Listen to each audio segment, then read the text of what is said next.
Este video se construyó con información extraída de la página oficial del ICFES, con el objetivo de ayudar en la presentación del próximo examen de Saber 11.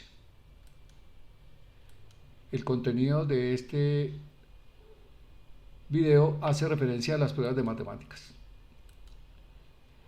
Se va a hablar del número de preguntas que contiene el examen, las competencias evaluadas, el porcentaje de cada competencia, los contenidos a evaluar, el contexto de las preguntas y las preguntas de matemáticas, algunas preguntas de matemáticas con sus respuestas.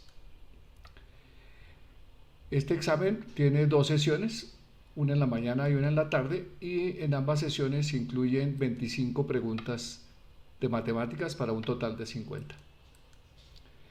La prueba de matemáticas incluye 3 competencias para evaluar.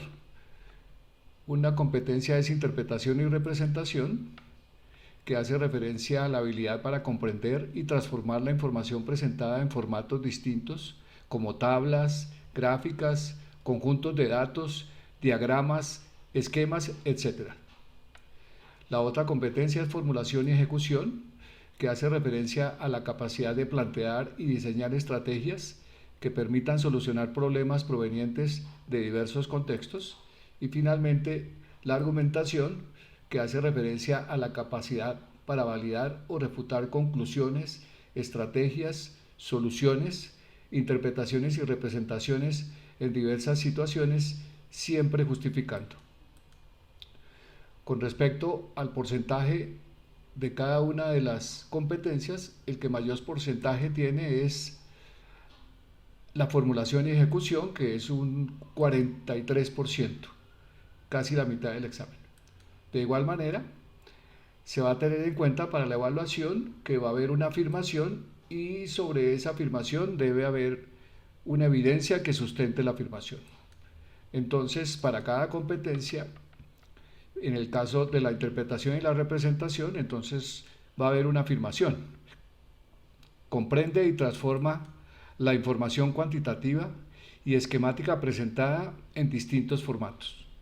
Para la siguiente competencia, la formulación y ejecución, también hay una afirmación. La afirmación es: frente a un problema que involucre información cuantitativa, plantea e implementa estrategias que lleven a soluciones adecuadas.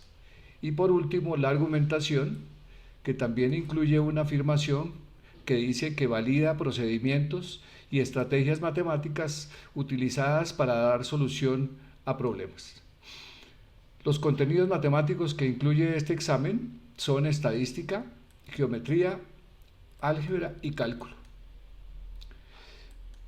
Para el desarrollo del examen se va a tener 2 categorías según los contenidos. Una categoría van a ser la parte de genéricos, que corresponde a las matemáticas necesarias para que todo ciudadano pueda interactuar de manera crítica en la sociedad actual, y contenidos no genéricos, que corresponden a todo lo aprendido durante la etapa escolar. En cuanto a la estadística, los contenidos no genéricos son la estimación, la varianza, percentiles, mediana y correlación, combinaciones y permutaciones. En cuanto a geometría, los contenidos no genéricos son sólidos y figuras geométricas, relaciones de congruencia y semejanza, teoremas clásicos como el de Pitágoras y el de Tales, coordenadas polares y tridimensionales y transformaciones en el plano. En cuanto al cálculo y al álgebra, los contenidos no genéricos son expresiones algebraicas, propiedades, relaciones y operaciones entre ellas, representaciones gráficas y algebraicas de funciones, y de cálculo, sucesiones y límites. Esto está enmarcado en un contexto que puede ser de tipo familiar o personal, laboral u ocupacional, comunitario o social, y matemático o científico. Aquí tenemos entonces el primer ejemplo de preguntas de matemáticas. Dice: un octágono regular es un polígono con 8 lados y 8 ángulos internos congruentes. La figura muestra un octágono regular inscrito en una circunferencia de radio 2. Se afirma, con la expresión x igual a 2 por el seno de 45 grados dividido entre el seno de 67,5, se puede calcular en el octágono de la figura la medida d y obtenemos 4 respuestas, 2 de ellas sobre ángulos y 2 sobre segmentos. Un procedimiento que se puede utilizar es leer las respuestas y ver si alguna de las respuestas es descartable. En este caso, x es una longitud, como lo dice esta expresión. Al resolverlo da un número real. Entonces se descartan la A y la C, que hacen referencia a ángulos. De igual manera, la respuesta D se descarta. La respuesta D dice que el segmento QD podría ser la respuesta, pero resulta que QD es el radio y el radio vale 2. Al resolver este valor no puede dar 2. Entonces, por descarte se obtiene que la respuesta es la B. Entonces, la clave de esta respuesta es B y la competencia evaluada es la interpretación. ¿Cómo responder de manera adecuada a esta pregunta? Entonces, se nos presenta una gráfica del octágono y de ahí se extrae un triángulo. De este triángulo podemos observar que OQ, que es este, y OP son iguales y corresponden a los radios. En este caso los tenemos aquí representados, valen 2 cada uno. El triángulo que se extrae es un triángulo isósceles. Tiene dos ángulos, beta y gamma, que son iguales y corresponden a la mitad del ángulo interno del octágono, que es 135. Entonces los valores de beta y gamma son 67,5 grados. Y alfa, que se obtiene de dividir 360 grados en 8 partes, y obtenemos el valor de alfa, que es de 45 grados. Para resolver la pregunta utilizamos el teorema del seno, que dice que el seno de A es a su lado opuesto, como el seno de B es a su lado opuesto, como el seno de C es a su lado opuesto. De esta manera podemos reemplazar. En nuestro triángulo tenemos que el seno de alfa es a su lado opuesto, que es PQ, como el seno de beta, que es 67,5, es a su lado opuesto, que es 2. Reemplazando tenemos que el seno de 45 es a PQ, como el seno de 67,5 grados es a 2. Despejando obtenemos el valor de PQ, que era el mismo valor de X que estábamos buscando. 2 veces el seno de 45 sobre el seno de 67,5 grados. Queda resuelto este ejercicio. El siguiente ejercicio dice que un colegio necesita enviar 5 estudiantes como representantes a un foro sobre la contaminación del medio ambiente. Se decidió que 2 estudiantes sean de grado décimo y 3 de grado undécimo. En décimo hay 5 estudiantes preparados para el foro y en undécimo hay 4. ¿Cuántos grupos diferentes pueden formarse para enviar al foro? Entonces, podemos comenzar por descartar las respuestas A y B. Son muy pequeñas, de acuerdo con los datos, los números no corresponderían. Entonces, la respuesta sería la C o la D. Entonces, de acuerdo con la clave, la respuesta sería D, o sea, 40. Y la competencia evaluada sería la formulación y ejecución. Entonces, entraríamos a ver el procedimiento. Entonces, ¿cómo responder la pregunta de manera correcta? Entonces, sabemos que la elección de los estudiantes que representan al colegio en un foro tiene las siguientes características.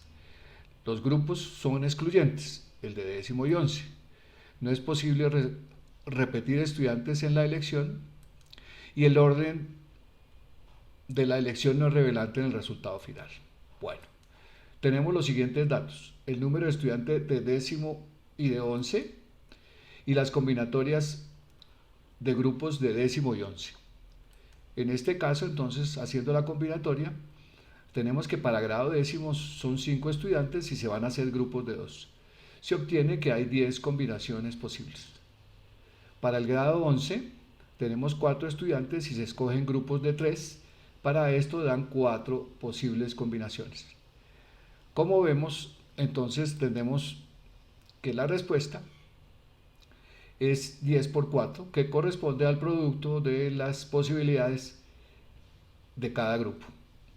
De esta manera obtenemos la respuesta. Otro ejercicio dice: entre los estudiantes de un salón de clases se va a rifar un boleto para ingresar a un parque de diversiones. Cada estudiante debe escoger un número del 3 al 18. Este sorteo se efectúa de la siguiente manera: se depositan 6 balotas en una urna, cada una numerada del 1 al 6. Se extrae una balota, se mira el número y se vuelve a depositar en la urna. El experimento se repite 2 veces. La suma de los 3 porcentajes obtenidos determina el número ganador de la rifa. Si en la primera extracción del sorteo se obtuvo 2, es más probable que el estudiante que escogió el número 10 gane la rifa a que la gane el estudiante con el número 7. ¿Por qué esta afirmación? Entonces tenemos 4 opciones. Se podría descartar la C. La C dice que es más probable seguir obteniendo números pares. No tiene que ver con la respuesta y además no es cierto porque como se vuelven a guardar en la urna, todos los números tienen la misma probabilidad de salir. La D tampoco sería. Se están buscando números cuya suma de las 3 balotas de 10 o 7 y la respuesta que da la D no tiene ningún sentido. Entonces tenemos otra vez que escoger entre 2 preguntas que faltarían, que sería A y B. La clave de la respuesta es B, significa que el primer estudiante tiene una posibilidad más de ganar que el segundo y la competencia que se va a evaluar es la de argumentación. Entonces acudimos a un procedimiento. ¿Cómo responder correctamente esta pregunta? Tenemos 3 urnas y en el caso de hacer todas las posibles combinaciones, tenemos que dar 216 posibilidades. El ganador más probable es aquel que tenga más posibilidades de que la suma de las 3 balotas sea igual al número de su boleta. En este caso, el más probable ganador es aquel que tenga más posibilidades para que la suma de las balotas de 10 o 7. Bueno, tenemos aquí el primer estudiante que elige el número 10. Resulta que el número ganador tiene 5 posibilidades de aparecer, partiendo de 2, que es la primera balota. En el caso del estudiante que elige el número 7, partiendo de la primera balota, que es 2, solamente tiene 4 posibilidades. Entonces tenemos la respuesta. Es más probable que gane el de la balota con el número 10 porque tiene 5 posibilidades, mientras que para el número 7 hay 4 posibilidades. De esta manera queda respondida la pregunta.